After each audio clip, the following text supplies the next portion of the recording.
चलेगा, जाने दो, कोई नहीं। जितना भी न्याय होता तो करेक्ट ना। हाँ, जय जिनेन्द्र।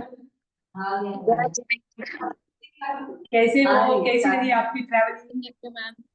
अभी ट्रेवलिंग में ही हूँ। ओ, ट्रैवलिंग नहीं हो? हाँ, अभी समय सार की 7 गाथाएं हमने देखी थी। ठीक, 7वीं गाथा जो थी उसमें क्या बताया था? किसी को याद है 7वीं गाथा क्या हुई थी? हाँ, ज्ञायक भाव, बराबर। पूजा का ध्यान अच्छे से है। हाँ, तो ज्ञायक भाव को लेकर हमने देखा था। ठीक, अब उसमें क्या था कि आत्मा जो है ये शुद्ध नय से मात्र ज्ञायक भाव युक्त होकर रहती है। वहां पर हमने शुद्ध नय और व्यवहार नय इसके 2 भेद देखे थे, जो मुख्य रूप से द्रव्यार्थिक नय और पर्यायार्थिक नय के रूप से प्रसिद्ध है। द्रव्यार्थिक नय जो द्रव्यों को दृष्टि में रखकर देखा जाता है उसे ही निश्चय नय कहा जाता है, और पर्यायार्थिक नय का अर्थ ही होता है व्यवहार नय। ठीक, अगर आप आत्मख्याति टीका में देखो तो जो नय है उस नय के अध्यात्म नय के रूप में अगर आप वहां पर उन्होंने कहा है कि अगर नय को आप अध्यात्म की दृष्टि से देखते हो, यानी अध्यात्म नय के रूप से देखते हो, तो इस नय के 8 भेद होते हैं। व्यवहार नय के 4 भेद होते हैं और निश्चय नय के 4 भेद होते हैं। अब व्यवहार नय जो है वो जो पिछले क्लास में थे उनको पता है कि व्यवहार नय के हमने 4 भेद कौन से देखे थे, किसी को याद है?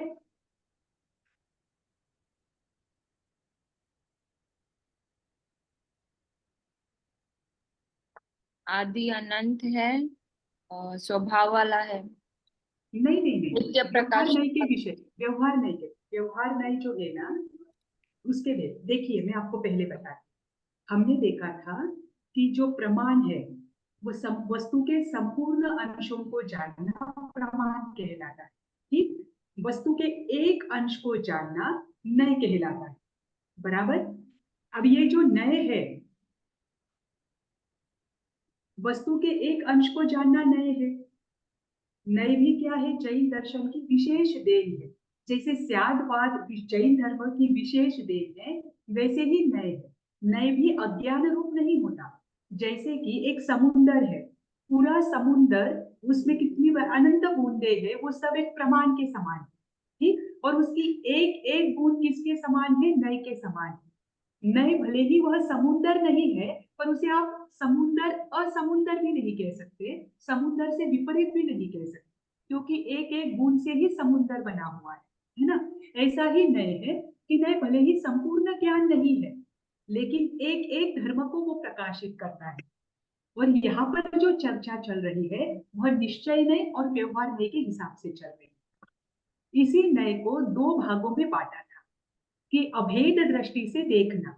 अभेद दृष्टि यानी जिसमें भेद ना हो। अभेद दृष्टि से देखना यह निश्चय नहीं है, और भेद करके देखना यह व्यवहार नहीं है।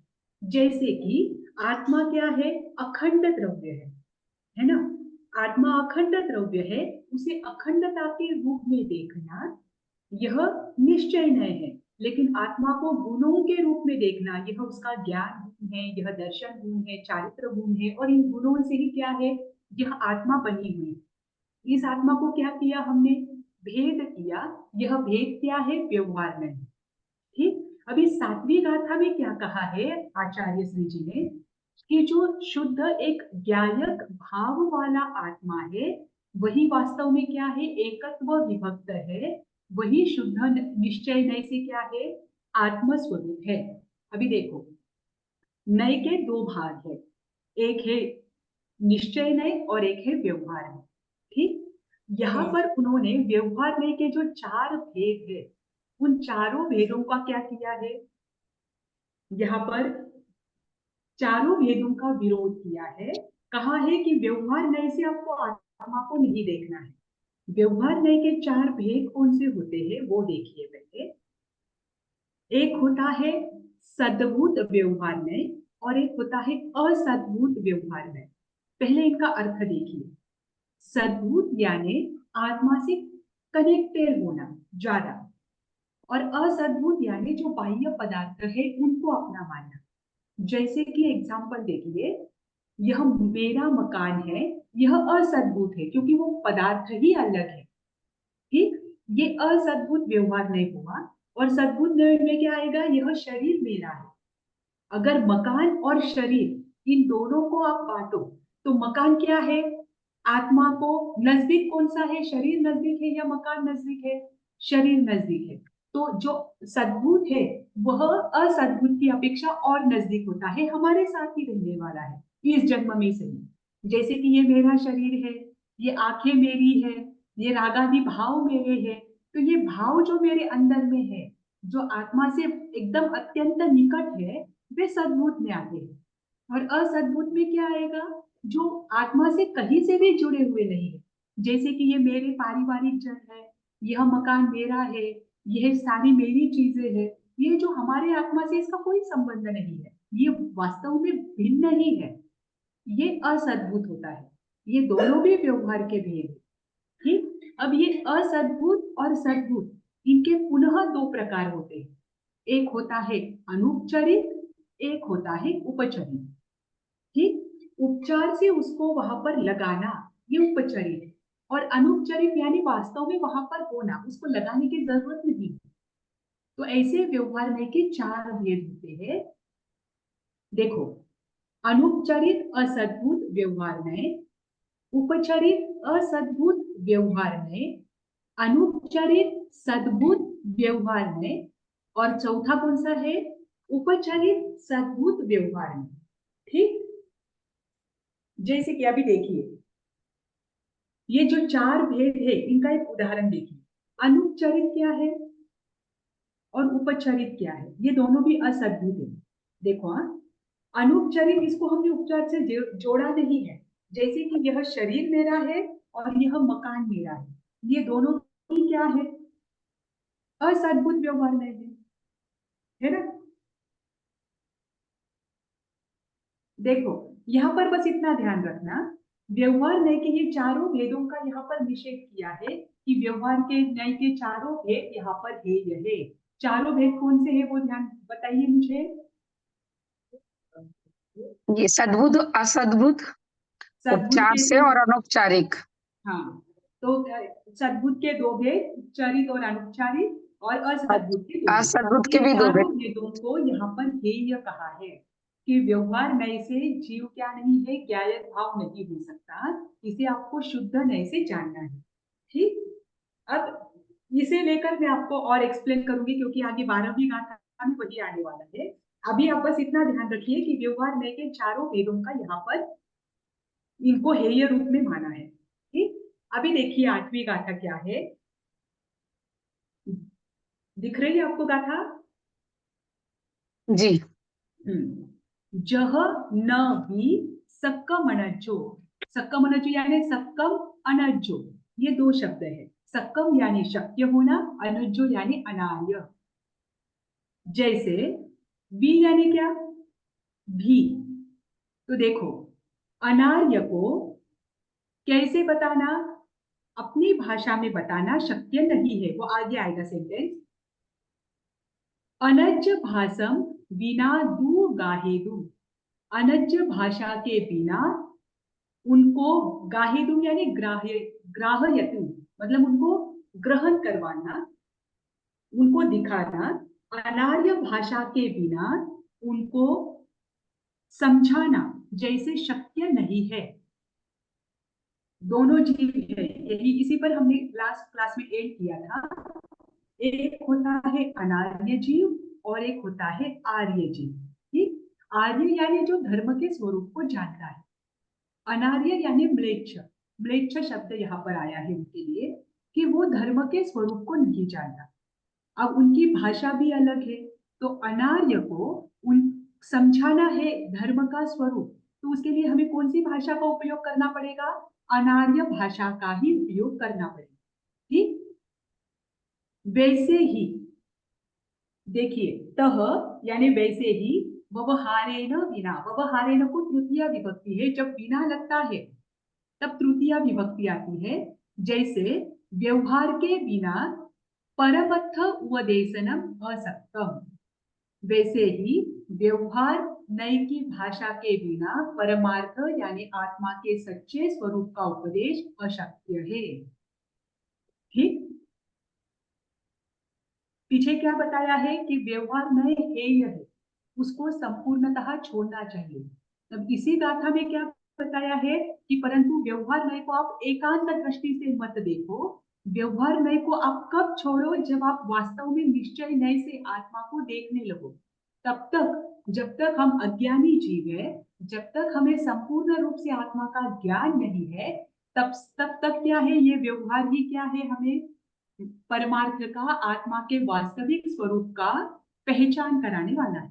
ठीक, इसीलिए दूसरी लाइन क्या दी है उन्होंने, तह व्यवहारेण बिना परमर्थ उपदेशनम असक्कम, वैसे ही व्यवहार नय के बिना परमार्थ का उपदेश अशक्य है।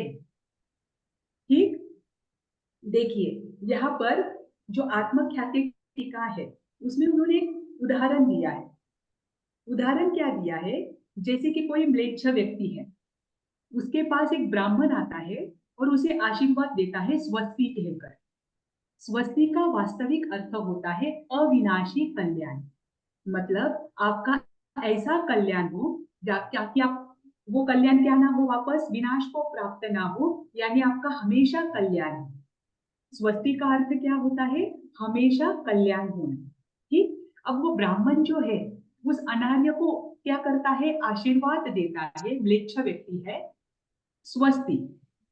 अब वो जो म्लेच्छ व्यक्ति है उसे वो शब्द का अर्थ समझ में ही नहीं आता, तो वो क्या करता है, निरंतर उस ब्राह्मण के पास कंटिन्यू देखता रहता है कि इसने क्या कहा, उसे वो अर्थ समझ में नहीं आया। इस कारण से क्या हुआ, उसके चेहरे पर, उसके मन में कोई भाव आए ही नहीं, है ना उसके चेहरे पर सुख की कोई रेशा है, ना ही दुख की है, क्योंकि उसे वो अर्थ ही समझ में नहीं आया, वो बस उस ब्राह्मण के पास देख रहा है। फिर कोई तीसरा व्यक्ति जानता है, वो वहां से गुजर रहा है और वो जानता है कि जो ब्राह्मण ने उसे आशीर्वाद दिया, ये म्लेच्छ व्यक्ति को समझ में नहीं आया। अब वो जो व्यक्ति है, वो व्यक्ति क्या है, ब्राह्मण की भी भाषा को जानता है और वो म्लेच्छ की भी भाषा को जानता है, तो वो व्यक्ति क्या करेगा, आपको क्या लगता है? समझाएगा। हाँ, वो म्लेच्छ को म्लेच्छ की भाषा में समझाएगा कि ब्राह्मण ने आपको ये कहा है, बराबर। और जब वो म्लेच्छ व्यक्ति उस अर्थ को जानेगा तो उसे खुशी होगी या दुख होगा? खुशी होगी। बस वैसे ही यहाँ पर क्या बताते हैं, आप सोचिएगा। अब हम जैसे अज्ञानी जीव है, ठीक, हम जैसे अज्ञानी जीव है, हमें आत्मा के अभेद दृष्टि से अगर आत्मा बताया, निश्चय में से बताया आत्मा आत्मा है, तो हमें समझ में आएगा क्या? नहीं, क्योंकि हम अभी तक कैसे हैं, अज्ञानी है। फिर जो आचार्य आदि होते हैं जो ज्ञायक भाव को भी जानते हैं और व्यवहार से उसको बताना भी जानते हैं, ये दोनों बातें जिसे पता है, ऐसे आचार्य क्या करते हैं, व्यवहार से हमें समझाते हैं कि आत्मा ज्ञान दर्शन चारित्र युक्त है, आत्मा में अनंत गुण है, आत्मा कैसी है, हमेशा नित्य रहने वाली है, नित्य परिणामी है। आत्मा में क्या है, वो एक अखंड द्रव्य है, चेतना लक्षण वाला उसका स्वभाव है, उपयोग लक्षण है उसका। ये सारी बातें आचार्य जो हमें बताते हैं ताकि हम आत्मा के वास्तविक स्वरूप को जानें। और ये बताना कौन सा नय है, व्यवहार नय है। जब तक आचार्य हमें व्यवहार नय से आत्मा के स्वरूप के बारे में नहीं बताएंगे, तब तक हम निश्चय नय से क्या नहीं करेंगे, उस आत्मा के वास्तविक स्वरूप को नहीं जान पाएंगे। परंतु यहाँ पर आगे आचार्य श्री जी क्या कहते हैं कि व्यवहार में की इतनी उपयोगिता है कि वो क्या होता है, जो मूढ़ जन है, जो अज्ञानी जन है, उनको क्या करता है, आत्मा का स्वरूप बताता है। दूसरी चीज, जो परद्रव्य है, उनका स्वभाव बताने का कार्य भी व्यवहार नहीं करता है। और जो शुद्ध आत्मा है, निश्चय नहीं है, उनका भी स्वरूप बताने का काम कौन करता है, व्यवहार नहीं करता है। इसीलिए व्यवहार नहीं उपयोगी है, परंतु उसे कब तक उपयोगी मानना, कब तक प्रयोजनवान मानना, जब तक हमें आत्मा के शुद्ध स्वरूप का भान ना हो, तब तक उसे क्या मानना, प्रयोजन युक्त मानना, है ना, बराबर। अब देखिए, अब आगे क्या बताते हैं कि हम व्यवहार नय का मुख्य प्रयोजन क्या है, आत्मा के वास्तविक स्वरूप को बताना। अब यहाँ पर आचार्य श्री जी कहते हैं, ऐसे तो अगर सबको बताया तो हर एक में तो वो कैपेसिटी नहीं होती है, वो आत्मा के वास्तविक स्वरूप को जान पाए। तो यहाँ पर जो आत्म ख्याति टीका है, इसमें आचार्य श्री जी क्या कहते हैं, यहाँ पर व्यवहार नय का उपयोग उनके लिए ही किया है जिन्होंने 5 लब्धियों को पार किया है। अब देखो, हाँ, व्यवहार नय का उपयोग समझाया भी किसे है, आचार्य श्री जी व्यवहार नय से समझाते भी किसे है, जिनकी 5 लब्धियों को जिन्होंने पार किया है। अब देखो, 5 लब्धियों के बारे में आपने पीछे सीखा होगा। अगर सम्यक दर्शन की प्राप्ति करना हो तो 5 लब्धियों की प्राप्ति होना आवश्यक है।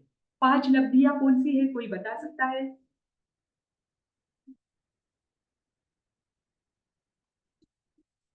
5 लब्धियां कौन सी है?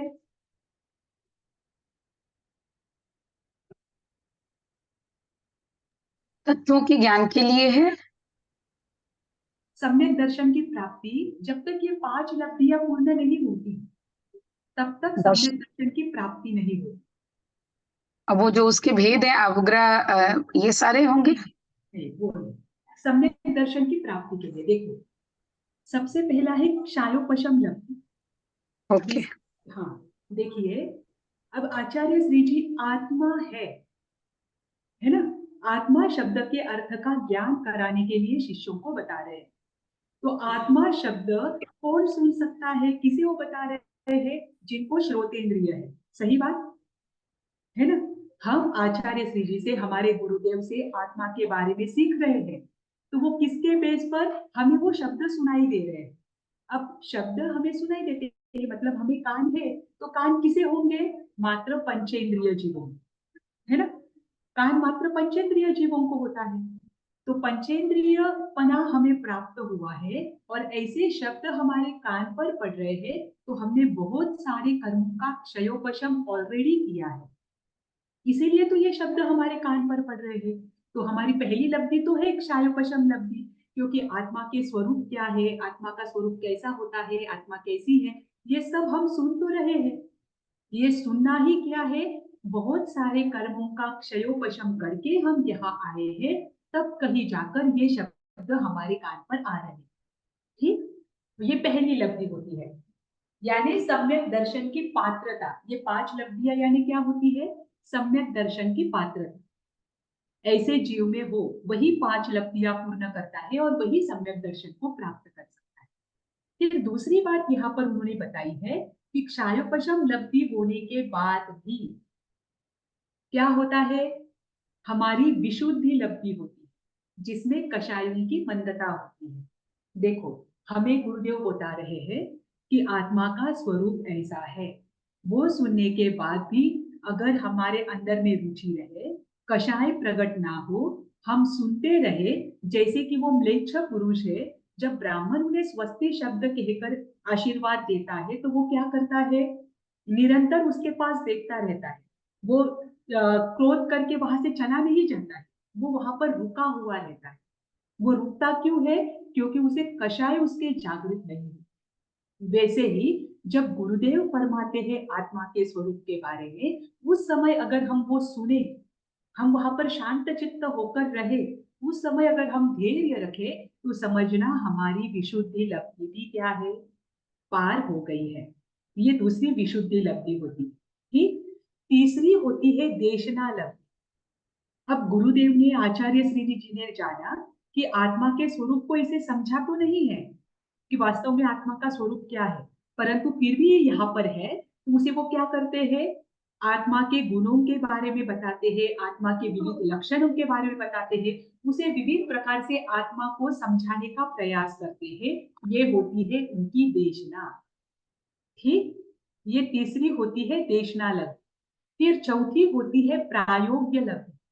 प्रायोग्य लब्धि का अर्थ होता है जब हम ये पूरा सूत्र जो है वो उनके मुख से सुनते हैं, वो सुनने के पश्चात हमारा चित्त वहां पर लगे, हमारे अंदर धर्म को लेकर रुचि उत्पन्न हो, हमारे अंदर आत्मा को लेकर रुचि उत्पन्न हो, तो वह प्रायोग्य लब्धि होती है। ठीक। और लास्ट है करण लब्धि। ये सबसे अपूर्व लब्धि होती है। करण लब्धि का अर्थ क्या होता है? जब उसमें हमारी रुचि उत्पन्न होती है, तो बाद में हम उस मर्म को समझने के लिए चिंतन मनन करते हैं, और जैसे जैसे चिंतन मनन करते हैं, वैसे वैसे हमारे सम्यक दर्शन का द्वार क्या होता है? खुल जाता है।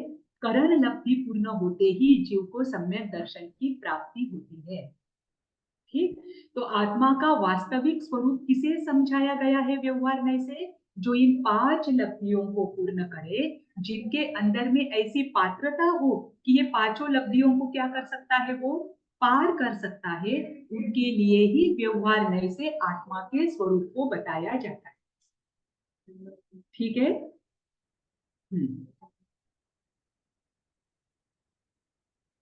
ये थी 8वीं गाथा। अब 9वीं गाथा देखिए क्या है। अब यहाँ पर श्रुत केवली क्या है, इसको लेकर 9वीं और 10वीं दोनों गाथा में बताया है। दोनों गाथा बहुत सुंदर है, अच्छी है, आप ध्यान रखना। देखो, जो ही सुदेन अहि गच्छति, यानी जो श्रुत से अभिगच्छति। अभिगच्छति का अर्थ क्या होता है? सम्मुख होकर जानना। जो श्रुत से सम्मुख होकर जानते हैं, क्या जानते हैं? अपानम ईनम तू केवल शुद्धम। जो शुद्ध, केवल शुद्ध आत्मा है, उसके स्वरूप को जो क्या करते हैं? अपने श्रुत से जानते हैं। देखिए, जो ही सुदेन अहि गच्छति, श्रुत से सम्मुख होकर जानते हैं। क्या जानते हैं? कि एक शुद्ध आत्मा। सही ना?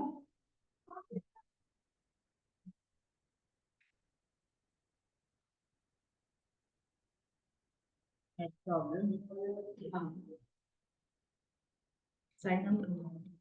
मेरी आवाज आ रही है? आ रही है। हाँ।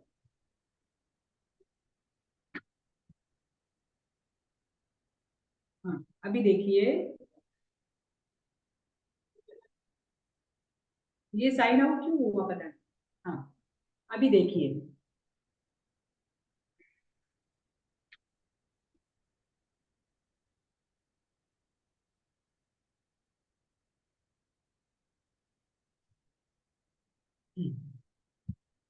जो क्या कर रहे हैं?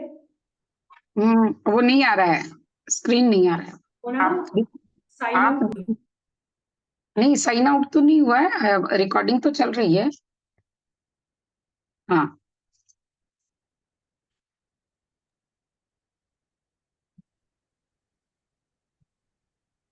हाँ, अब दिख रही है। हाँ। अभी देखो, ये दोनों गाथा समझना, 9वीं भी और 10वीं भी। देखिए, जो ही सुदेन अहि गच्छति अपानम एनम तु केवलम शुद्धम, जो अपने श्रुत से अभिगच्छति यानी सम्मुख होकर जानता है। क्या जानता है? कि एक केवल शुद्ध आत्मा ही है। यह जो जानता है उसे, देखिए, तम सुद केवलीनम केवली इसीनो भनंती लोयप्प दीवयरा। अभी देखिए, तम उन्हें, श्रुत केवली, इसीनो यानी ऋषियों को, उन ऋषि गणों को श्रुत केवली कहा जाता है। भनंती यानी कहा जाता है, और लोयप्प दीवयरा, वो क्या करते हैं? लोक में प्रकाश फैलाते हैं, लोक प्रदीप कर उनको कहा है। अभी देखिए, ये पहली गाथा है। यहाँ पर श्रुत केवली किसे कहा जाता है? जो अपनी श्रुत से, अपने ज्ञान से आत्मा को जानता है, उन्हें श्रुत केवली कहा गया है। ठीक, ये पहली है। यहाँ पर श्रुत केवली किसे कहा है वो ध्यान रखना। जो अपने ज्ञान से, अपने श्रुत से आत्मा को जानता है, वह श्रुत केवली है। ठीक, अब दूसरी गाथा देखिए, 10वीं गाथा। जो सुदनानम सवम जानवी, जो, जैसे श्रुत ज्ञान है, जो श्रुत ज्ञान सर्व को जानता है, सुद केवली तमाहु जीना, जीना यानी जिनवर देव ने, जिनवर ने उन्हें श्रुत केवली कहा है। अब यहाँ पर क्या कहा है? जो अपने श्रुत ज्ञान से सर्व को जानता है, जिनवर ने उन्हें भी श्रुत केवली कहा है। दोनों श्रुत केवलियों में अर्थ समझ में आया? पहले इसमें अंतर क्या दिया है अर्थ? कि जो अपने ज्ञान से, अपने श्रुत से आत्मा को जानता है, वह श्रुत केवली है। ठीक, और दूसरे इसमें श्रुत केवली का अर्थ क्या दिया है? कि जो श्रुत ज्ञान से सर्व को जानता है, वह श्रुत केवली है। ठीक, उसके नीचे देखो, नानम यानी ज्ञानम, ज्ञान, अप्पा यानी आत्मा, सवम जम्मा सूद केवली तम्मा, श्रुत केवली अपने ज्ञान में क्या करता है? सर्व को देखता है, और वही अपनी आत्मा को भी देखता है। अब देखिए, दो प्रकार के श्रुत केवली का अर्थ समझिए। 9वीं गाथा में बताया है कि ज्ञान भले ही कितना भी हो, लेकिन अपने ज्ञान से जो अपनी आत्मा के स्वरूप को जानता है, वह भी श्रुत केवली है। ठीक, यानी उनको स्व संवेदन रूप ज्ञान है, वह क्या करता है? अपने आत्मा के स्वरूप को जानता है। यहाँ पर ये नहीं बताया है कि इनको कितना ज्ञान होना चाहिए। ठीक, अब दूसरी गाथा में क्या बताया है? कि जिनका श्रुत ज्ञान ऐसा है जिससे वो सर्वश्रुत ज्ञान है, सभी पदार्थों को, सभी द्रव्यों को जानते हैं, वह क्या है? श्रुत केवली है। अब दूसरे श्रुत केवली के हिसाब से जिनको द्वादशांगी का पूर्ण ज्ञान है, वे श्रुत केवली है। आज तक हमने श्रुत केवली की व्याख्या क्या सुनी है? जिनको 14 पूर्व का ज्ञान होता है, उन्हें श्रुत केवली कहा जाता है। बराबर, यानी जिनको 12 अंगों का पूर्ण ज्ञान होता है, उन्हें श्रुत केवली कहा जाता है, क्योंकि 12वें अंग में ही तो 14 पूर्व आते हैं। ठीक, इन्हें आज तक श्रुत केवली कहा गया है। श्रुत केवली का अर्थ हम क्या करते आए हैं? कि जो केवली अपने आत्मा से संपूर्ण जगत को अपनी केवल ज्ञान से स्पष्ट रूप से देखते हैं, उन्हें ही ये श्रुत केवली अपने ज्ञान से स्पष्ट रूप से जानते हैं। ठीक, उन्हें श्रुत केवली कहा जाता है। मतलब इनको इतना ज्ञान है जितना कि केवली को होता है, पर केवली स्पष्ट रूप से देखते हैं, और ये क्या है? स्पष्ट रूप से जानते हैं आत्मा से। इसीलिए इनको श्रुत केवली कहा है कि श्रुत में ये केवली है। ठीक, ज्ञान के आधार पर ये केवली है, केवली के समान ही इनको ज्ञान है, मात्र ये कैसे है? छद्मस्त है।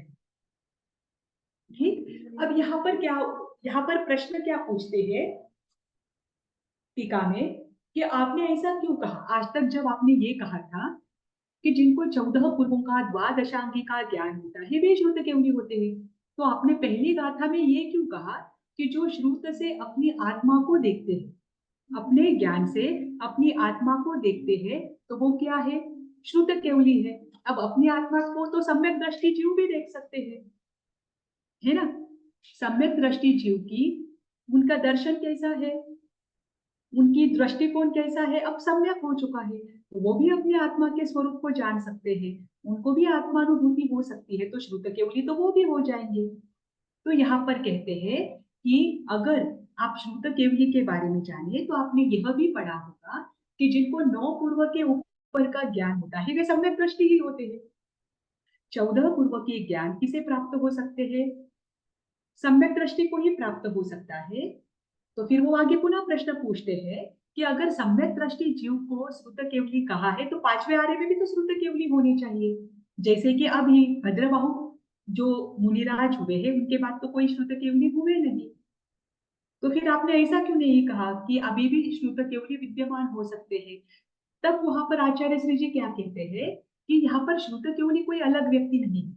यहाँ पर आचार्य श्री जी ने 2 उदाहरण दिए। जैसे कि अगर मैं आपको बताऊं कि केवली जो भगवान है वह क्या करते हैं, समस्त लोक को देखते हैं, और उसी साथ मैं आपको दूसरा वाक्य कहूं कि केवली भगवान मात्र स्वयं को देखते हैं। देखो दोनों बातें हैं।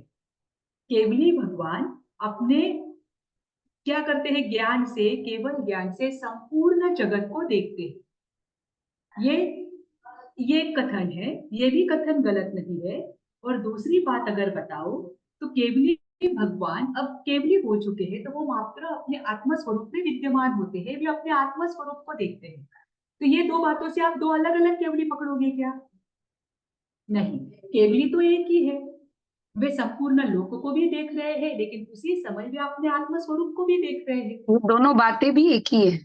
हाँ, और उसी के साथ आत्मा को दूसरा देखना या संपूर्ण लोक को देखना तो एक ही बात है। वो भी है, पर एक निश्चय नहीं है और एक व्यवहार नहीं है। करेक्ट।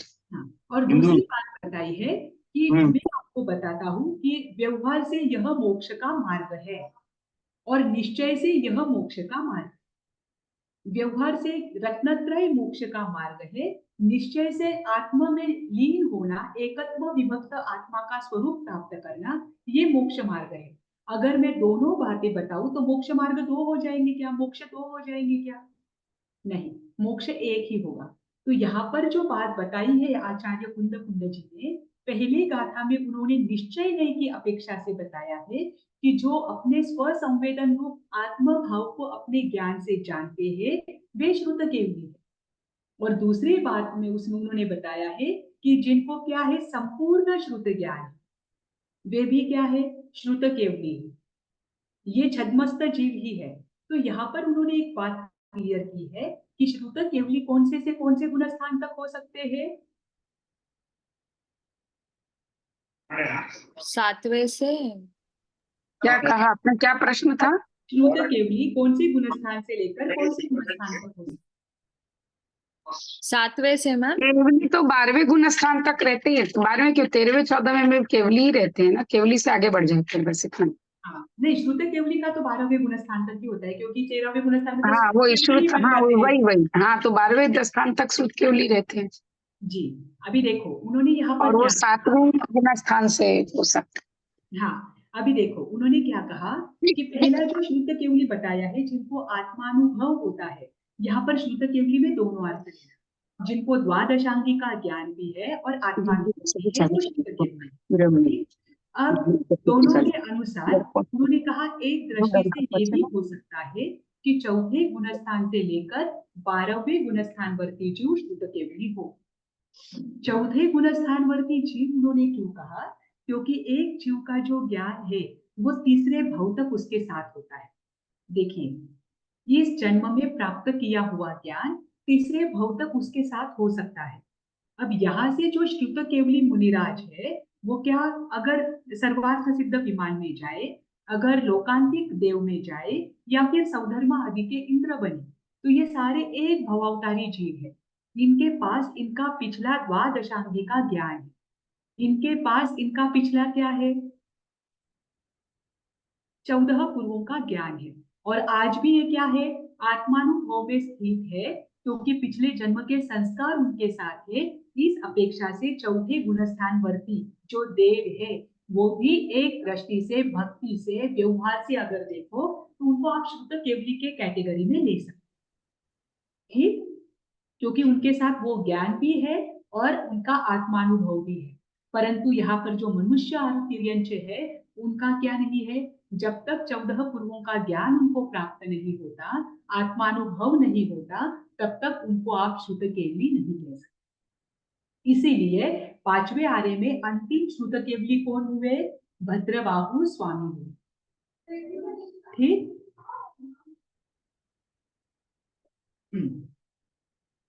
अब देखिए यहाँ पर शुद्ध केवली के अर्थ कौन से हैं, जो अपनी आत्मा से, जो अपने ज्ञान से, शुद्ध से क्या करे, हाँ, जो अपनी आत्मा से जो स्वयं के ज्ञान से आत्मा को देखे और हाँ। जो अपने शुद्ध ज्ञान से समस्त लोक को देखे, व्यवहार नय और निश्चय नय, दो नयों के लिए।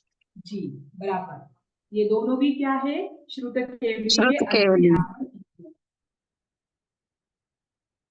और दो उदाहरण कौन से दिए हैं आचार्य श्री जी ने यहाँ पर, केवली का और एक, श्रुत केवली, हाँ केवली, और एक मोक्ष मार्ग का दिया है ना। अभी व्यवहार नय और निश्चय नय, इनके लिए आगे व्याख्या है कि व्यवहार नय से क्या है और निश्चय नय से क्या है। आप मुझे बताओ, जीव और शरीर ये एक, आया उन्हें होशियार चंद हाँ बच्चे, हाँ जीव और शरीर एक है, यह व्यवहार नय का कथन है या निश्चय नय का कथन है। आंटी जब तक तो नहीं देना, बोले मेरे को तो लाखों में मांग रहे बोले। व्यवहार नय का कथन है, मासा आप अपना स्त्री बंद करें,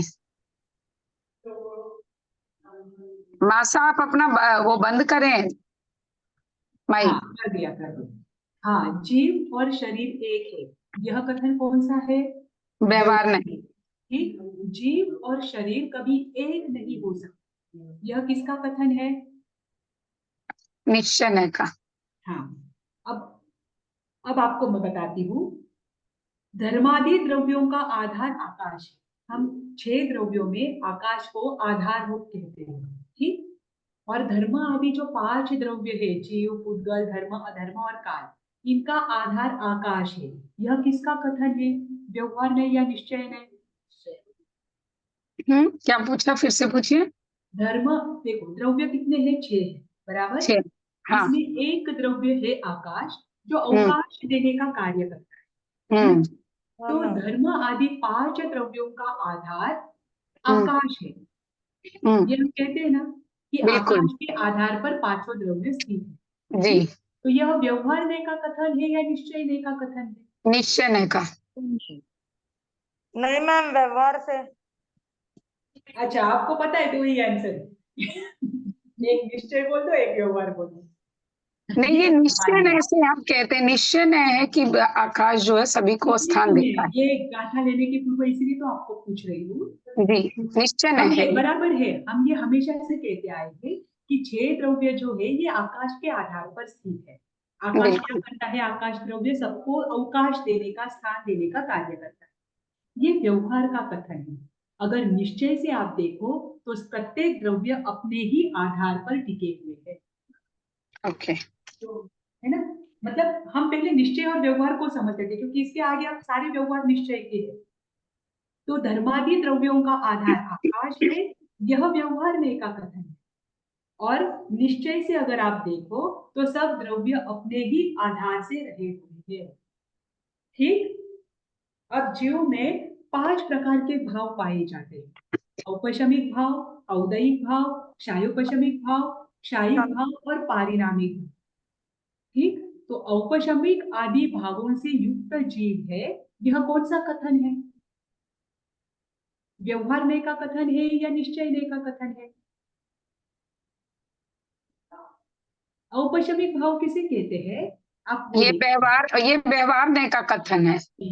देखो औपशमिक भाव का अर्थ क्या होता है, हमारे अंदर जो मोहनीय कर्म की प्रकृतियां है उनका दब जाना, उनका दब जाना। उसके बाद जो शांत भाव हमारे मन में, देखो मोहनीय कर्म निकला नहीं है, वो बस दबा हुआ है। अब पानी में मैल नीचे बैठ गया तो ऊपर का पानी स्वच्छ दिखाई देता है, निर्मल दिखाई देता है। वैसे ही हमारे अंदर मोहनीय कर्म दब गया तो हमारी आत्मा निर्मल हो जाती है, हमें शांति की अनुभूति होती है। लेकिन वह मैल बाहर निकला है क्या? नहीं। तो इस समय जो भाव है, जब हमारा मोहनीय कर्म अंदर में दबा हुआ है, उस समय जो हमारी शांति के भाव होते हैं वे होते हैं औपशमिक भाव। औपशमिक भाव से युक्त जीव का होना, वह जीव भी वितरागी दिखाई देता है, वह जीव भी शांत दिखाई देता है, वह औपशमिक भाव से युक्त है। यह कौन सा कथन है? व्यवहार का कथन है या निश्चय का कथन है? यह व्यवहार का कथन है, क्योंकि कर्म आत्मा से जुड़े हुए होना, उनकी वजह से ये भाव आदि होना, ये क्या है? ये सारा व्यवहार नहीं है। निश्चय से क्या है? जीव मात्र पारिणामिक भाव से युक्त होकर रहता है। पारिणामिक भाव यानी परिणमन कर्म, इसमें अपना कुछ नहीं है, इसमें कर्मों का कोई नहीं है। जैसे कि सिद्ध आत्मा मोक्ष में स्थित है, लोकाग्र पर स्थित है, तो वहां पर क्या हो रहा है? मात्र परिणमन हो रहा है। उनके अंदर कौन सा भाव है? मात्र परिणमन का भाव है। कोई कर्म उनसे जुड़ा हुआ नहीं है, कोई पुद्गल आदि जुड़े हुए नहीं है। वह क्या है? अपने स्वरूप में विद्यमान है ना? तो जीव में औपशमिक आदि भावों का होना ये व्यवहार नहीं का कथन है। और जीव में क्या है? परिणमन युक्त पारिणामिक भाव होना, यह क्या है? निश्चय नहीं का कथन है। ठीक, अभी देखिए, अभी और एक बात बताती हूँ। जब तक आत्मा संसार में है तब तक वह शरीर से युक्त है। ठीक, ऐसा कभी कोई टाइम नहीं आएगा कि हम शरीर से युक्त ना रहे। जब हमारे पास हमारा औदारिक वैक्रिय जो शरीर हम प्राप्त करेंगे जिस गति की अपेक्षा, वो नहीं होता है, तब भी हमारे पास दो शरीर कंपलसरी होते हैं। एक होता है तेजस शरीर और एक होता है कार्बन शरीर, है ना? तो जब तक हम संसार में है तब तक हम शरीर रहित कभी हो ही नहीं सकते। ठीक, तो जीव का शरीर आदि से युक्त होना, यह क्या है? व्यवहार नहीं का कथन है या निश्चय नहीं का कथन है? व्यवहार नहीं का, व्यवहार नहीं का। व्यवहार है ना। और अगर निश्चय नहीं से आप देखो, शरीर से छोड़ दो उसे, आप शरीर को देखो ही मत, एक सिद्ध आत्मा का आप कल्पना करो, तो सिद्ध आत्मा किसके साथ जुड़ी हुई है? वो आत्मा किससे बनी हुई है? वो अखंड द्रव्य किससे बना हुआ है?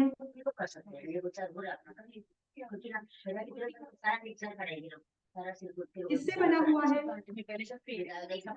तो एक ऊर्जा है ना, हाँ, पर वो शक्ति, असंख्यात प्रदेशी है, असंख्यात। अच्छा, तो वो अपने प्रदेशों से युक्त है। एक दृष्टि से ये निश्चय नहीं, लेकिन इसे भी आगे बताते हैं। जब निश्चय नहीं के भेद में आपको समझाऊंगी तब आएगा कि जब आप जीव को शरीर से युक्त होकर देखते हो तब वह व्यवहार नहीं का कथन होता है। जब आप शरीर को प्रदेशों से, सॉरी आत्मा को आप जब असंख्यात प्रदेशी अखंड द्रव्य के रूप में देखते हो तब वह क्या होता है? निश्चय नहीं का कथन होता है। ठीक, अब इसमें भी निश्चय नहीं में यहाँ पर अभी जो भूतार्थ और अभूतार्थ आपको आने वाला है, उसमें आचार्य क्या बताते हैं? देखिए, निश्चय जैसे हमने आत्मा का ज्ञायक भाव देखा, किसी के पीछे से आवाज आ रही है, मेरे पास तो बच्चे भी नहीं है, तो मैं 6 साल तो कोई प्रॉब्लम नहीं है, लेकिन मेरे खुद को ही प्रॉब्लम को बच्चे नहीं है, इसलिए बच्चे का कोई परेशानी किसी का तो भी अनम्यूट है। रमेश जी, हाँ, अभी देखिए, जो ज्ञायक भाव उसमें उन्होंने बताया था आचार्य श्री जी ने, उन्होंने वहां पर क्या कहा था कि ज्ञान दर्शन चारित्र युक्त भी अगर आप आत्मा को कहते हैं तो ये व्यवहार नहीं का कथन है।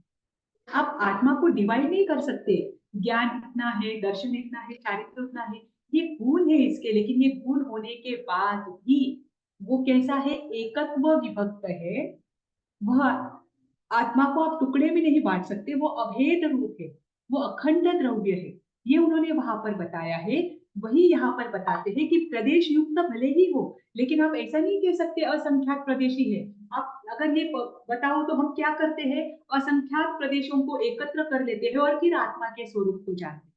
तो उन्होंने यहाँ पर ये कहा है कि एक दृष्टि से आपको निश्चय के ये भी जानना है कि आत्मा अप्रदेशी भी है, उसको आप प्रदेशों में मत बांटो।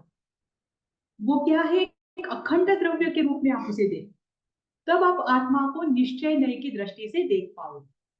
उसे आपको बांटना नहीं है, बस ये हमें समझाने के लिए बताया है कि इसमें ऐसे ऐसे गुण होते हैं ताकि हम आत्मा के स्वरूप को जान पाए या अपने स्वरूप को हम जान पाए। ठीक, अब इसमें आगे बताती हूँ। आत्मा इस गुण स्थान में है, जैसे कि केवली का 13वां गुण स्थान है, ठीक, सम्यक दृष्टि का 4था गुण स्थान है। तो ये गुण स्थान, मार्गना, जीव स्थान आदि जो भेद बताए हैं, ये निश्चय की दृष्टि से है या व्यवहार की दृष्टि से? व्यवहार की दृष्टि से। व्यवहार की दृष्टि ये से। व्यवहार की दृष्टि से है। निश्चय की दृष्टि से अगर आप आत्मा को देखो तो उसमें गुणस्थान, जीवस्थान, मार्गना, वर्ग आदि ये रहेगा क्या? नहीं, नहीं। निश्चय से मात्र एक आत्मा है, वो भी अभेद रूप, उसमें कोई भेद आप नहीं कर सकते, ये निश्चय नहीं है। ठीक, फिर उसके बाद आप मुझे बताइए, आत्मा कर्ता और भोक्ता है? हाँ, है। नहीं है, आत्मा नहीं है, नहीं, आत्मा कर्ता और भोक्ता नहीं है। कर्म कर रहा है ना। क्यों बताती हूँ? वो देखो, शरीर के आत्मा साथ है तब आत्मा कर्म कर रहा है, वो दृष्टि कोई से बात कर रहा नहीं, है। हाँ व्यवहार है, दृष्टि से कर्ता भी सही भोक्ता, है, व्यवहार दृष्टि से सही है। शरीर हाँ शरीर के कारण से कह रहे हैं। हाँ, हाँ तो व्यवहार देखिए, नहीं की दृष्टि से कर्ता और भोक्ता है, निश्चय हाँ, से और निश्चय नहीं की दृष्टि से तो कर्ता भी वही है और भोक्ता भी वही है। अभी भोक्ता वो भी सही है।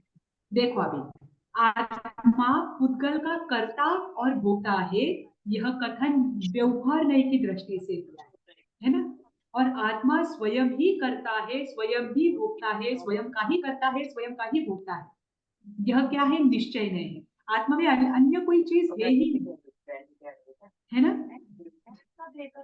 इसीलिए आत्मा कभी भी किसी भी उद्गल से ना बद्ध होता है, ना स्पृष्ट होता है, ना ही उसमें जुड़ा हुआ रहता है, ना ही उसमें मिक्स होता है। वो क्या होता है? अपने एकत्व स्वरूप में विद्यमान होता है। इसीलिए आत्मा उद्गल से बद्ध है, कर्मों से बंधा हुआ है। हमारा जो भी है, कर्मों से बंधा हुआ जो हम कहते हैं बद्ध और स्पृष्ट, वो क्या है? व्यवहार में का कथन है। आत्मा कभी किसी से बंधता नहीं है, कभी किसी से स्पृष्ट नहीं होता, कभी किसी से बाधित नहीं होता है। आत्मा अपने स्वरूप में निरंतर विद्यमान रहता है, ये निश्चय नहीं का कथन। ठीक, यहाँ पर ये समझ में आया? हाँ, अब गाथा लेती हूँ। अब इसमें आपको आएगा कि व्यवहार से क्या है और निश्चय से क्या है। इसके आगे 3-4 गाथा तक वही है कि आत्मा कैसी है। अभी देखिए, व्यवहारो अभूदत्तो, यहाँ पर ये जो साइन दिख रहा है ना, ये अ होता है यार, ध्यान रखना। ये एस जैसा साइन है ना, वो अ होता है। जी। व्यवहारो अभूदत्तो, व्यवहार से अभूतार्थ है। मैम, भूदत्तो, मुझे जी, ये पूछना है, ये जो आप गाथाएं बता रहे हैं, इस ग्रीन बुक के अंदर है क्या समय सार के? हाँ यही बुक मैंने आपके साथ शेयर की हुई है। मैम, इसका मतलब पेज कौन सी बुक बता रहे हो आप? ग्रीन कलर की है, समय सार आचार्य कुंद कुंद की। तो गाथा तो रहेगी उसमें, पर विवेचन ये कैसा है? ये टीका भी है, आत्मख्याति जो टीका है, हाँ, ये क्योंकि टीका क्या की। है, कुछ कुछ बातें नहीं समझ रही है, इसके लिए। आपके जैसा पास आप जो बता, ग्रीन बुक है, नहीं, आपके पास जो ग्रीन बुक है वो कितने पेजेस की है? ये मोटी बुक है ये। आप है ना टीका लीजिए, क्योंकि आपको आत्मख्याति टीका लेनी पड़ेगी, ये टीका वाली बुक है। अच्छा, बस शब्द अर्थ मत देखना, वो अर्थ वहां पर क्यों लगाया है इसका विश्लेषण टीका में दिया हुआ होता है। अच्छा, तो हाँ, इसका कोई एड्रेस वगैरह है मैम?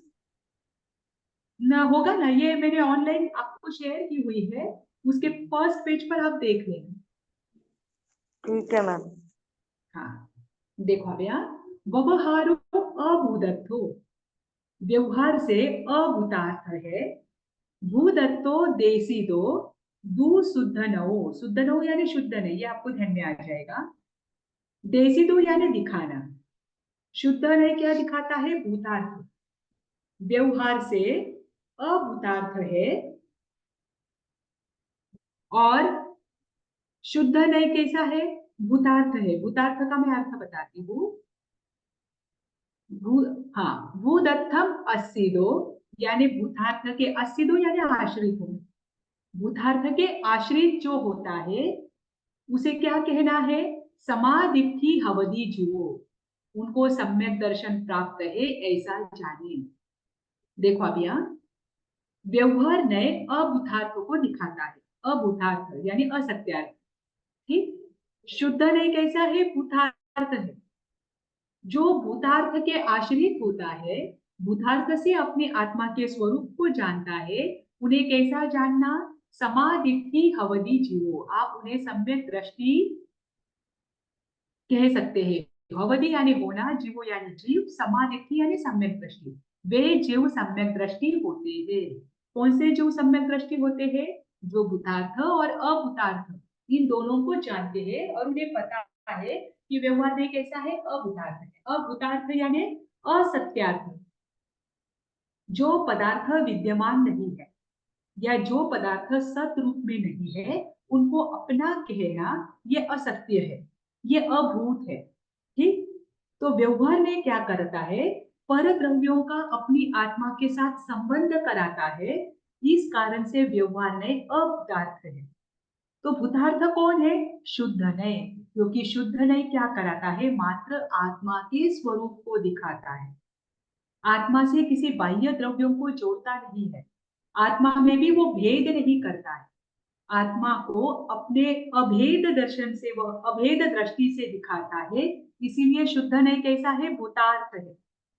और जो भूतार्थ आश्रित आत्मा होती है, जो भी आत्मा क्या करती है? शुद्ध नय से अपने स्वरूप को देखती है, उनको आप सम्यक दृष्टि जाने। वह सम्यक दृष्टि जीव है। ठीक। देखो अभी इसका अर्थ देखो। व्यवहार में अभूतार्थ है और शुद्ध नय भूतार्थ है, ऐसा ऋषिवरों ने बताया है।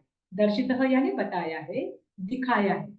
जो जीव भूतार्थ का आश्रय लेता है, वह जीव निश्चय से यानी वास्तव में सम्यक दृष्टि होता है। यह सम्यक दृष्टि है।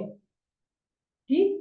अभी यहाँ पर एक उदाहरण उन्होंने दिया है कि जो कीचड़ से, बहुत कीचड़ है और उसके ऊपर पानी है, जैसे कि आपने अगर कोई नदी देखी होगी, तालाब देखा होगा, रास्ते में कोई राहगीर प्रवास कर रहा है और बहुत प्यासा है, तो वो चलने के बाद कीचड़ युक्त पानी देखता है ना?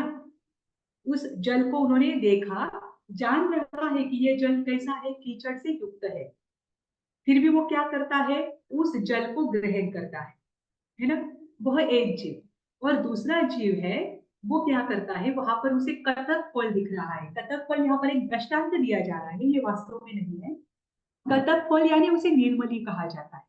जैसे कि हमारे पास एलम होता है, वो एलम किसके लिए यूज करते हैं हम? फिटकरी होती है। फिटकरी का उपयोग हम कहाँ करते हैं? पानी में डालने के लिए। हाँ, पानी, जिससे पानी साफ होता है। तो वो जो एक पुरुषार्थी व्यक्ति है, वो भी वहां से जा रहा है और वहां पर वो कतक फल को देखता है। कतक फल भी वही कार्य करता है जो फिटकरी करती है। वो कतक फल को देखता है और जानता है कि कतक फल से मैं क्या कर सकता हूँ? इस जल को शुद्ध बना सकता हूँ। फिर वह प्रयास करता है, पुरुषार्थ करता है और उस कतक फल से वह क्या करता है? उस पानी को स्वच्छ करता है और उसके बाद उस पानी को वह ग्रहण करता है ना? तो उस पुरुष ने क्या किया? अपने पुरुषार्थ से वास्तविक पानी के जल के स्वरूप को प्रकट किया, वास्तविक जल के स्वरूप को जाना। पहला भी व्यक्ति था, उसने उस मलिन पानी को वैसे की वैसे स्वीकार किया। वो भी क्या कर सकता था?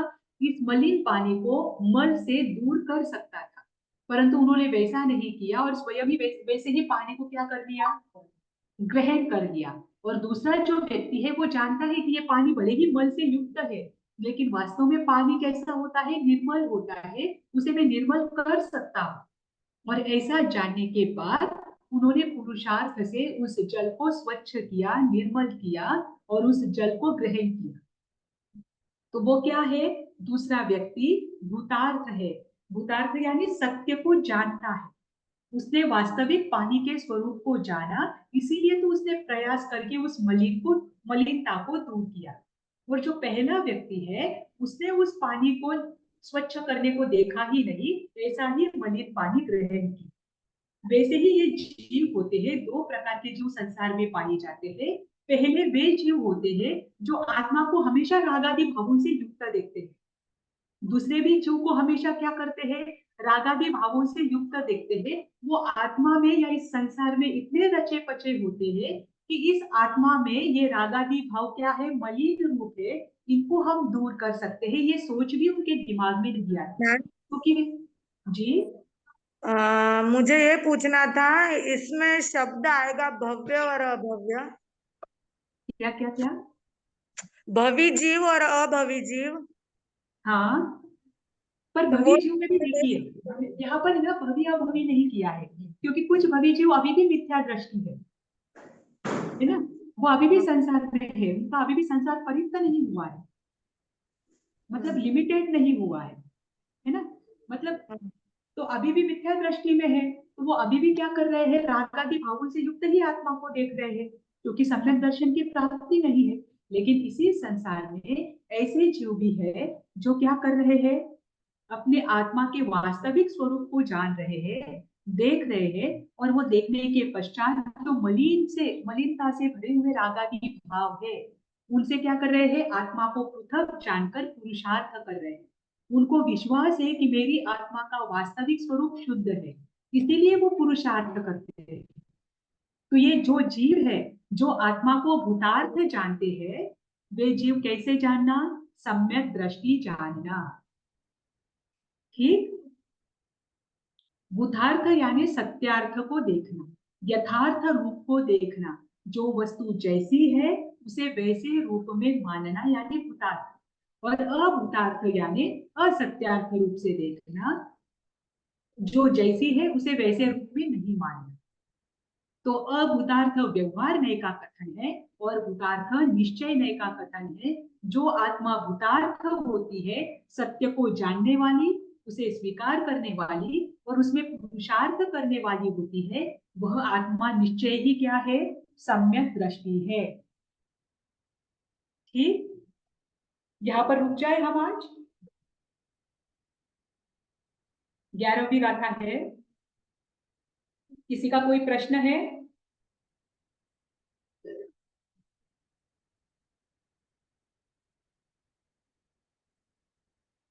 ठीक है, फिर आज हम यहीं पर रुक जाते हैं। ठीक, हाँ मैम ठीक है। हाँ चलो, जय। अच्छा, जय आप चेंज करके आ गए।